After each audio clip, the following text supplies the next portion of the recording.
Assalomu alaykum hammaga. Mana bugun navbatdagi obyektimizga kelganmiz. Hop, majeni pomponimizni kesib manzarali qilib kesib berish jarayonlari. Do'rini ham kesib ochyaptilar. Chiroyli qilib mana ketidan kesib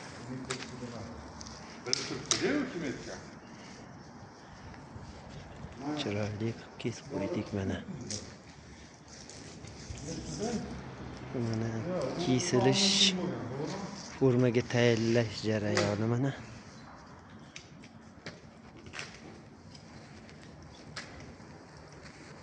Endi chakadek bo'lib kasallanib ketgan ko'chatlarimizni teylarini ochib kesib obro'botga tayyorlayapmiz.